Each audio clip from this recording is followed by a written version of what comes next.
and I will actually let them introduce themselves and tell us just a few words about the work that they are doing. So let's start with Andrei. Okay, hello, I'm Andrei Nicoliceau. I finished my master's degree 2 years ago, and now I'm working in Bucharest at a company, at Bitdefender. I research deep learning methods for vision problems mainly. Recently, I studied how we can get some relational representation in vision problems, and how can we obtain a representation that are object-centric, but in a semi-supervised way. That's the main thing that I did, and I'm really happy to be able to come virtually to this summer school as a teaching assistant. Okay, that's all for me. So, hello, my name is Schinsky. I'm a PhD student at the University of Warsaw, and I also collaborate with a company called DeepSense AI here in Warsaw. Don't be confused with DeepMind, though the name is similar. I work mostly on reinforcement learning, and in later days, mostly on application to autonomous driving and to multi-agent systems, and also working now on things that can connect both worlds. So yeah, and I'm also very happy that after last year when I was participating in EMML, this year I'm a teaching assistant here. Thanks. Thank you.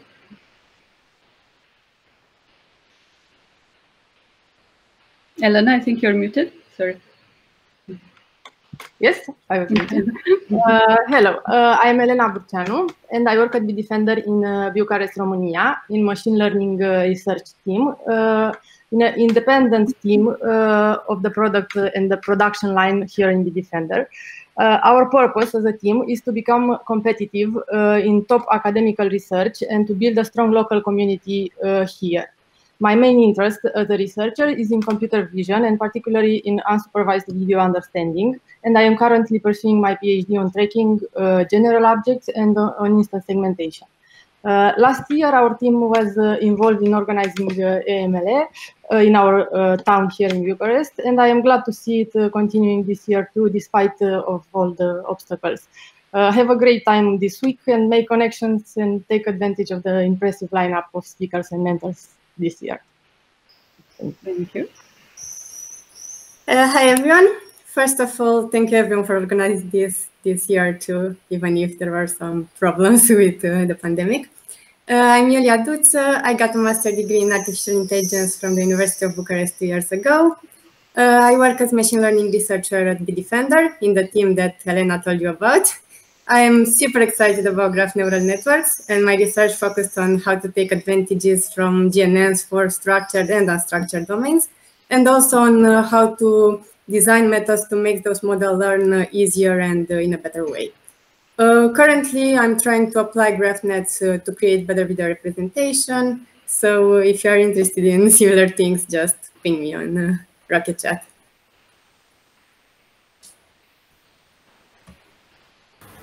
Okay, so hi everyone, I'm Piotr Kozakowski. I'm doing a PhD in reinforcement learning at the University of Warsaw. I am interested in model-based reinforcement learning in all shapes and sizes, currently researching ways to combine planning algorithms with neural networks. And I'm also working part-time at Google on time series predictions for prediction for systems. That's all for me. Thank you. Okay, hi, I'm Piotr Stępczyk. I'm the first year student on Faculty of Mathematics, Informatics and Mechanics on University of Warsaw, first year PhD student. And also part-time, I'm head of AI at Sonar Home. It's a real estate online marketplace in Poland. And I'm also a chairman of Polish National Institute of Machine Learning Foundation. Our mission is to support development of artificial intelligence in Poland. And maybe I will put link to our webpage if you want to learn more about us on the Rocket Chat. And my scientific interests are variational Bayes methods and deep generative models. And now I'm currently investigating, during my PhD research, how topology of the latent space affects many aspects of deep generative models. So how it will dimensionally affects the out of distribution samples, for example, or how the topology of the latent space affects this one-to-one correspondence between latent space and the data space. And I also created, and now I'm developing a Python library for building, training, and visualizing generative models. And I'm happy to be here with you. Thank you. Okay, thank you all, and thank you for the great work that you've done. I've seen you've answered so many questions on Rocket Chat, and you've helped so many people. So thank you. We're very grateful for that, and I'm sure the participants are as well. Okay, so now we will continue with just taking questions in Rocket Chat. So I think the TAs will. So just yeah, one thing. All the names of the TAs are currently on our homepage. So below the under the video stream, you can see their names and their and the links to their websites. You can go there. You can see more details about what they're doing, connect with them, and yeah, maybe establish collaboration. So thank you again. And now we will continue with the questions. Thank you. Bye.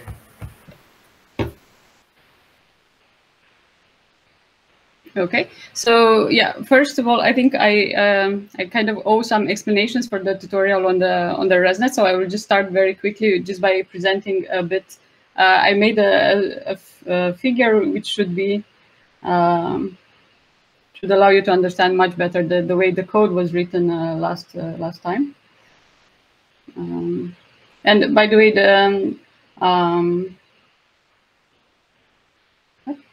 yeah, I hope you can see this.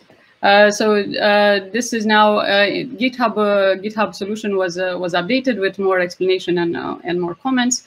So I will just start presenting briefly this, and then we will go to the next tutorial, to RL, and then to unsupervised learning.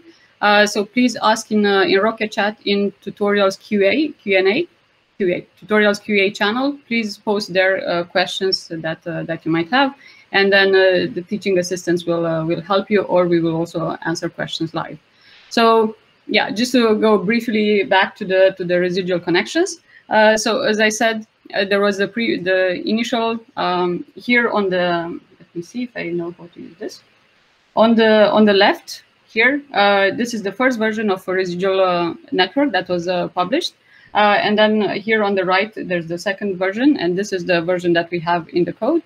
And the differences are that here in the first version, we had the nonlinearity here after the addition, which meant that we do not have a clear path throughout the network. We will always have nonlinearities. And this and the authors have found in the second version that actually training gets better. Training improves when, and accuracy improves when we have a clear path throughout the network. So that's why they've changed the order of the layers inside the residual blocks. So now we have this so-called pre-activation here.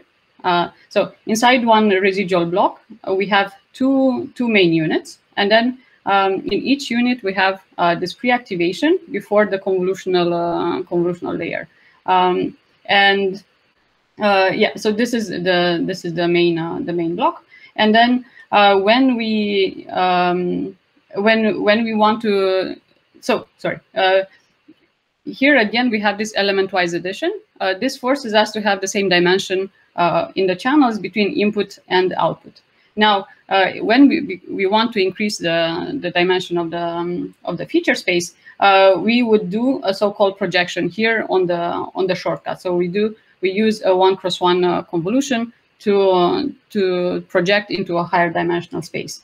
And now this is the actual block that we are implementing. So and the second thing besides the projection is that we also use this bottleneck block. So instead of having the two subunits like here, which are each 3 by 3 convolutional layers, we actually have 3 blocks now, 1, 2, and 3, and one by one, 3 by 3, and then 1 by 1. So this, by here, we are projecting in a lower dimensional space, and that's why we call it a bottleneck. And then this, we apply the 3 by 3 on a lower dimensional space, and this makes all the computation cheaper now, because yeah, we do all the convolutions in a lower dimensional space, and then we use the last convolutional layer to project back into the original feature space. So, and then we do here the addition.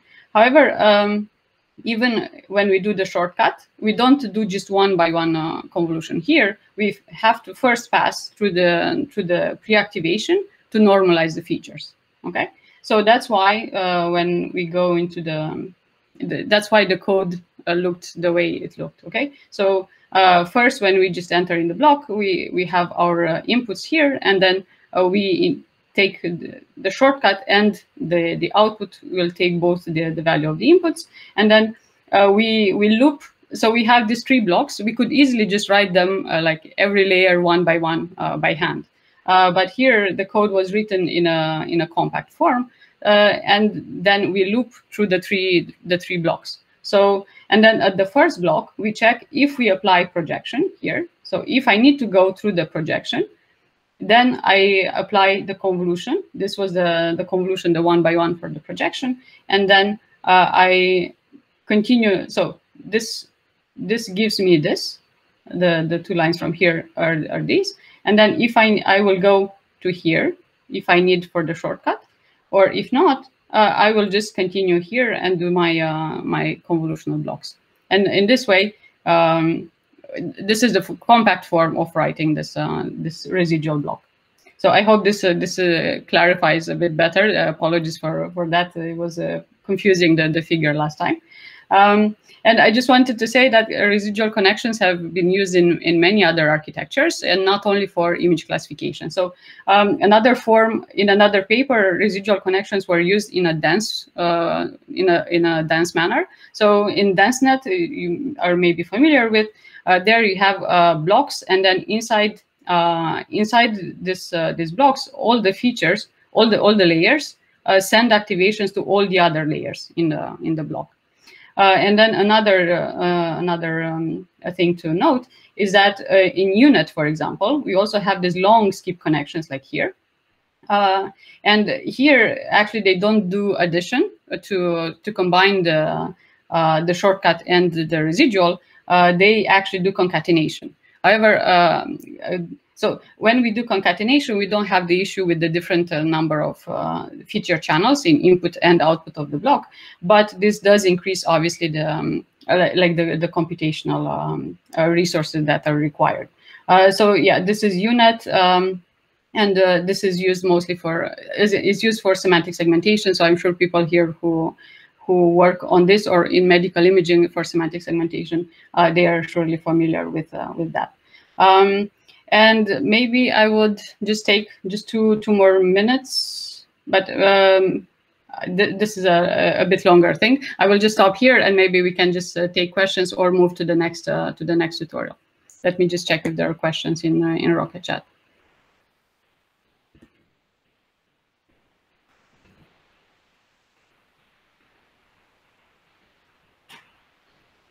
Looks like someone is typing, so maybe. Okay. And maybe I could just add, because there was a good point last time, that like to highlight what were the takeaways of the tutorial on supervised. We wanted to get you familiar with JAX and Haiku, and to be sure that you all know how to implement and train a residual convolutional neural network. You train it with standard data augmentation. You use weight using weight decay and batch normalization to have a good performance. And we use the CIFAR10 dataset, which is a common benchmark used. So when you write a paper, if you want to propose a new neural module, or a new training method, this is a benchmark that usually appears in a paper. So it's good for you to be familiar with that. This was the first takeaway. The second takeaway, we used backpropagation to build adversarial examples. So this is just something for you to see. Okay, backpropagation that is used to train the neural network can actually be used for different purposes. So now we are training to build the adversarial examples. And just a note, the same backpropagation is actually used also for visualization methods. When you have a convolutional neural network and you want to see what the network has learned, so when the network makes a decision in classification, oh, this is a cat in the image, you want to see which pixels, on which parts of the image did the model rely when it made that decision. So if you use backpropagation, you can also track back into the input to build a saliency map and see which parts of the image were used in the decision. So these are different uses of backpropagation, and it's good for you to be familiar with this. Like don't just use in Keras, for example, you just do model.train and that's it. It's good for you to work with gradients directly, check their shapes, understand what is happening in the training part. And then lastly, we had the part with the self-attention. This again gives you the opportunity to implement a new network module.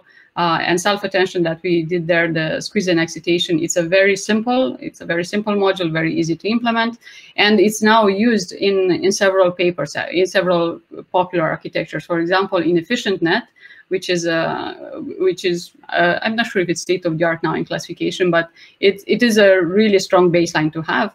It does incorporate squeeze and excitation blocks. So it's something good. It's good for you to be familiar with that. And as homework, but yeah, I didn't insist on that. If you had time to look over that, we were looking at weaknesses of these models when it comes to sort of attacks in the geometric space. So if you rotate the input images, then the network predictions will not you will not have the accuracy that you expect. So for CIFAR, for example, the original network is around 90%, but then if we just rotate the images and we run evaluation, then we get back to like 30%. So that's yeah, we really need to be aware of all these problems and train our networks in a robust way. Okay, so I think that will be all. I will hand over to Feryal to continue with the RL, and I will check Rocket Chat if there are questions that I can answer there in writing. Thank you. Hello, great to be here again. So there was a question, maybe we can answer. There is a question on, does TensorFlow use JAX in any way?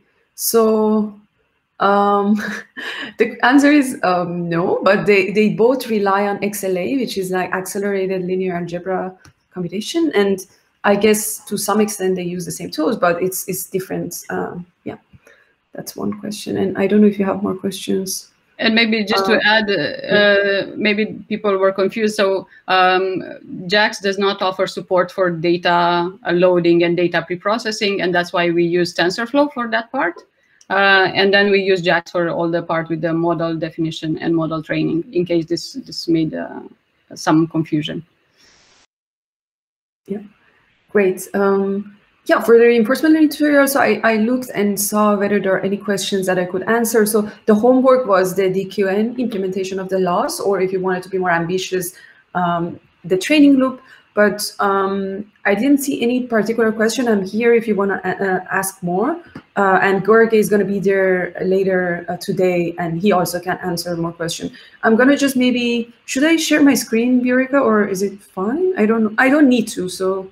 Sure, if you want, you can go. You can just go present, present even on top of my presentation. It will go in mine if you want to present something. Let me check.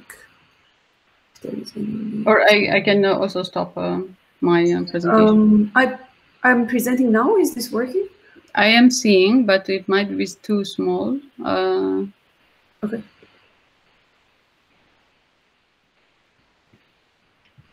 I made it slightly bigger. I think just one thing I wanted to point out is in the environment part, which we didn't really discuss, but the implementation of the grid board has these two tasks that we talked about. Let me go down. Okay, yeah. There is the obstacle task and the simple task. These are the environments that we played with, but we also implemented a random goal version of the task that in the construction of the environment, you can just call this task. What this one does is changes the goal location at every episode. This is obviously very challenging for tabular methods, so they can't handle this because they have to just keep a table of all specific positions of goal times the different actions that you can take at each state. So, but for the DQN and NFQ, they should be able to handle this situation, and that's why sort of the power of function approximation is can be seen. So I recommend that you play with this task as well and see how DQN and NFQ can learn later in your own time. Yeah, I think that's it. And also there is a task at the very end where we connect gym environments to DQN. And here also you can put your favorites. Let me see where, okay, here, your favorite gym environment. It doesn't have to be card pole. Just because here we are using DQN, you need to have a discrete sort of action space. But you can choose Atari or any other environment. And in Acme, we have some support for, if you want to choose Atari, it can sort of give you concatenated states because, you know, in Atari, they use like 4 frames, and you can have a look there. And there is some documentation in Acme that you can follow. Yeah, so that's for the tutorial. But there were some questions around transfer. They were asking what happens if I want to change the observation space and action space and I mean, yeah, observation space, I think specifically. So in that sense, and the question was, should I throw my model away and like it's not useful anymore if I trained it with a different observation? And I just want to point out, you can do some transfer that is done in reinforcement learning, which is called distillation. And then you can have a teacher network that sort of, let's say, trained on a different observation and can solve the task. And you can have another network that has perhaps a different observation, but you can mimic the answers of the teacher network. Basically, we call it teacher-student network. And that way you can just do supervised learning instead of reinforcement learning to let's say, hot start the student network and then continue training. So this is commonly done. And I think there was a paper by Hinton or something in distillation is supervised learning, but I think in reinforcement learning, people also do this. And let's say there was another question regarding what diagnostic do I use, or how do I know if my model is training in reinforcement learning? So that's a very good question. And one thing that I try to always do, sometimes I forget, is that when I start with a new problem and I want to have an architecture, it's like a bit tricky. What architecture am I going to use? And normally, let's say if this is the grid board that I want to like solve, whatever, I go with the simplest model and I try with the simplest architecture and I try to overfit there to just this simple level and solve that, just to see whether my model has the capacity to process the observation and can produce proper actions. And just using some diagnostic levels, the simplest type of, let's say, even if it's a robotic, I don't know, environment, you can fix the goal position, right? And you can just try to overfit to that problem and try to solve it and see whether your model can deal with the simplest case. If it doesn't, then there's a problem, right? So you need to sort of maybe play with the architecture, see maybe you have made some mistakes, or yeah, so that's really useful. Even sometimes I do supervised overfitting instead of reinforcement learning just to see if my model works and like it can solve the problem by generating some demonstrations and see if I can overfit to that. Yeah, that's a few tricks. And let me see if there is it true that RL is bottleneck more by creating assignment rather than learning representation? In other words, little networks approximate better and faster than larger networks. I think that's true to some extent, but I think you're also... Feryal, maybe you could read the questions, because I'm not sure people know which question you're trying to answer. It is in the tutorials QA. Somebody asking, is it true that reinforcement learning is bottlenecked more by credit assignment rather than learning representations? In other words, little networks approximate better and faster than larger networks. I think depending on the type of environment that you're dealing with, you need more complicated architectures or not. Of course, in the grid world, you don't need to care about representations, but there has been some work in like using even unsupervised representation learning that shows a lot of it adds a lot to reinforcement learning, like a lot of tricks for even augmenting the observations that has been really influential recently in reinforcement learning. But true, credit assignment is a big problem in reinforcement learning, especially if you have sparse reward tasks or or very long horizon tasks. These are really impacted by credit assignment. So that's true. But also, if you don't have good representations, then your credit assignment is going to be impacted, because how are you going to assign credit to what if your representation does not capture the state then? Let me see. How do you debug complicated models based on JAX and Haiku? It is much easier than TensorFlow. I can tell you that. But maybe I could. Yeah. Oh, sorry. I was just thinking of just saying, like in TensorFlow, you have the graph, and then once that is built, you don't have access during runtime. You don't have access on the individual components to debug. Whereas JAX should give you access. So generally, it's easier just because we've gotten rid of the graph part. But that being said, compared to TF2, I think they're somewhere at the same level, at least from my experience, like in terms of easiness of debugging. Absolutely. So maybe David, do you want to add? Or sorry, yeah. Yeah, I was just saying David can take over because I think I answered most of it. Yeah, I guess just to add to that, I guess the only thing that can potentially go wrong is if you do JIT compile, that code becomes a bit harder to debug. Usually you expect that, you should expect that it does the same thing as the not compiled one, but sometimes there are some bugs too. You find some bugs. So in our code, we actually had tests to compare things JIT compiled and not JIT compiled, just to make sure that they behave the same way. Yeah. So maybe just to add, this is like a big gotcha in JAX, and you really have to be careful about this. And this was mentioned in the intro tutorial that was sent last week. So please check there the link and do go through the common gotchas, because yeah, you can get very nasty bugs and hard to track if you don't pay attention to that. Yeah. Okay, David, on to. All right. So in terms of the unsupervised tutorial, there weren't many questions since the tutorial, so I guess that I don't have too much to say there. There was a homework, and I'm not sure how many of you attempted it so far. I did not see questions related to that. So I don't know what's the.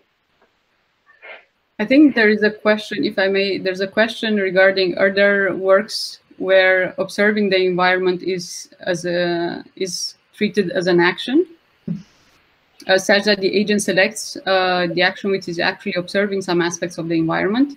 I'm not sure if this is referring to active vision, but if it is, then I would like to answer to this, because I'm actually working on this now, on active vision. So in active vision, you actually decide, so let's say you have a large environment and you cannot observe at every step all the, like if you have a 360 camera, you cannot process all the pixels at every time step, and then you have to decide where to look. And yeah, this is the field of active vision. It's quite a big field and really exciting, and I'm working on that now. So yes, you can use, I've used, for example, like vanilla A to C, and you can train a policy to crop, to learn where to crop in the image. Another work that I've done is you train a model to blink. So like if you want to process videos, you don't need to process all the frames. You can decide to skip some of the frames, because temporal streams are highly redundant. So you can you can blink like humans blink. We can teach our models to do the same. And this is again related to the field of active vision. So yeah, I can send the references for this. I hope this was the question referring to. Sorry. I think that was a great answer. I was just going to say the same thing, but much less technical than you. So I was going to say robotics, this is very important because it's very expensive, let's say, to use some of these sensors, and maybe you need to sort of pay a cost of energy or something to access or use some of these sensors, and then you want to actually select which one you want to use. And absolutely what Viorica said is much better than my answer. But I think like we should start paying attention to this because especially as we want to get closer to like practical applications like embedded devices and self-driving cars and so on, we want to be able to process with very low we have to process with very low latency the signal that we're receiving. So then we have to start being smart about what data we are using, because not all the data is not equal. Data was not created equal, so we have to choose which what to use.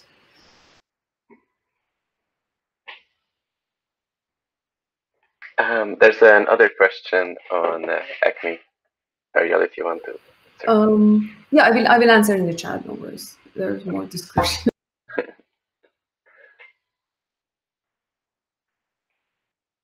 I think there's a question about standard libraries for visualizing neural networks. I am not sure if these are included like in some standard libraries, but there are quite a few papers, and I can recommend like GradCam. I can send. Okay, I will make a list of references that I should send after this discussion.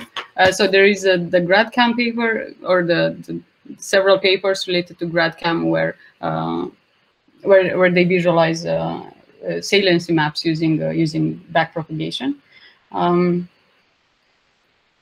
Okay, I will send references for this.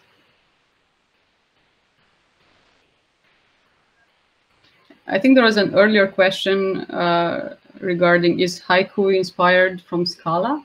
I think Haiku is just a sonnet, like what is sonnet for TensorFlow is Haiku for JAX, but I don't know if there were more similarities with other.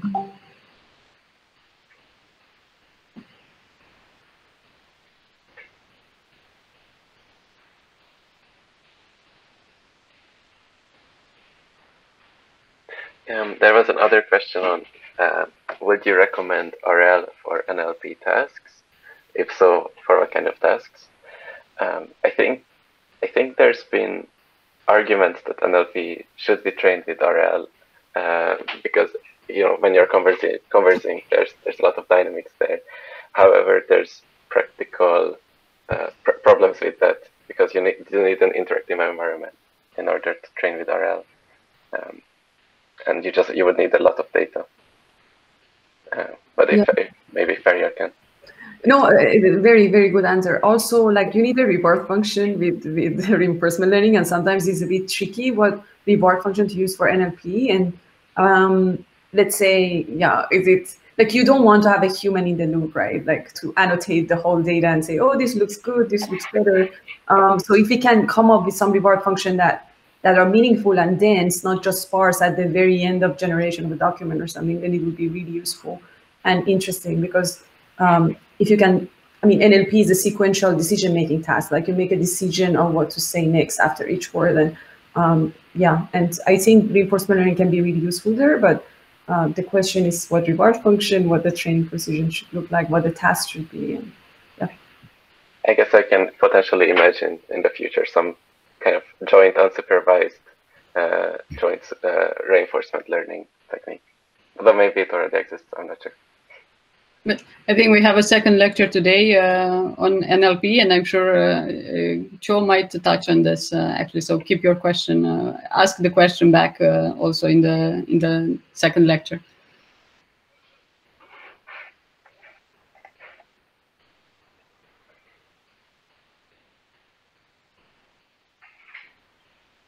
So I think there is another question about RL, A to C instead of DDPG. Or maybe you're answering Feryal in the chat. Yeah, I'm answering in the chat. Okay.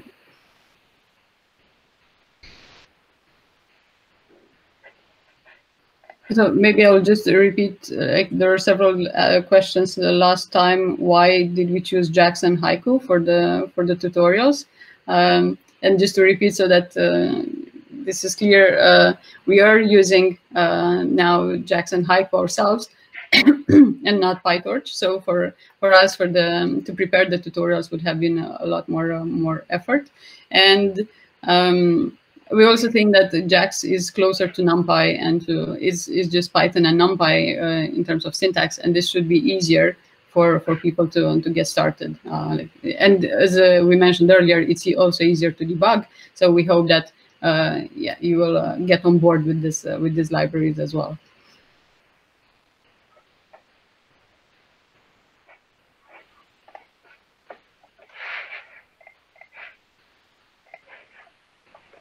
Any alternative of TensorBoard in JAX? I think. So I just replied with a GitHub okay. on this. It looks like there's some other library with which you can do something similar. But I'm not aware of a more precise. So yeah, JAX is still fairly young as a library, so there might not be all the functionalities implemented already, but there might be additional libraries built on top to add other components. Yeah, as far as I know, TensorBoard really just takes some logs and reads them and then plots them. So if there's some other component that writes out the logs in the correct format, it should be pluggable. Yeah. Right. So yeah, in the same way that JAX does not offer support for data loading and pre-processing, if the TensorBoard is already good, there might be not much reason to create a new one just for JAX.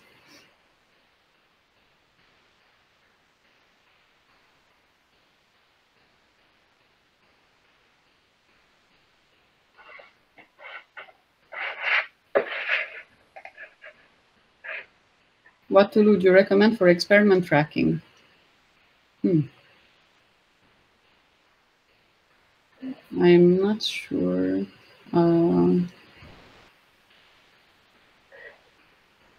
What to say about this? Yeah, I guess I'm not sure what people use open source.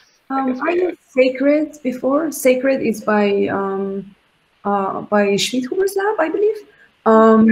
And it's okay. I mean, it has, I think, Mongo database for like tracking the experiments, and then it has a nice visualization that you can see how the experiment is performing. I had some trouble with interacting with it, so in the end, I just used the good old-fashioned doc, writing like my hypothesis. I think that's really useful. Like, before you start an experiment, always write down what you're expecting to see, right? And then when you run the experiment, then you can compare what you expected with what you sort of got out of it, and then that's really useful. So I used to keep track in the doc in the end. I tried a lot of these tools, but yeah. But Sacred, I think, is one of the best ones out there, to my experience.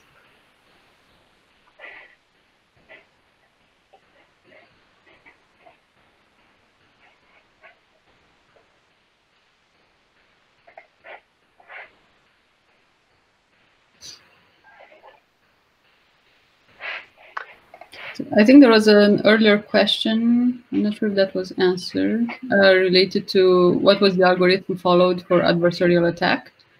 So Carl will connect in the afternoon and he can talk more about that, but it's simply you optimize a noise map that you apply on your input image such that you're now maximizing a different target logit.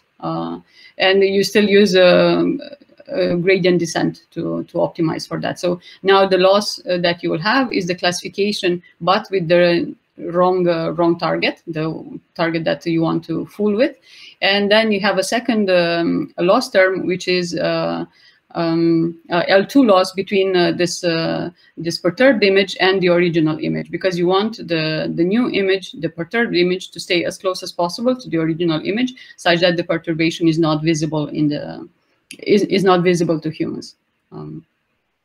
But yeah, Carl can give more details, but it's simply just a gradient descent, a few like 50 steps of gradient descent, and to optimize this noise image. Okay, there's a question on supervised learning. are autoencoders and its variations a competitor for GANs, or in practice they are employed for solving different tasks. So my impression is that lately, I guess GANs do usually produce like nicer visual images,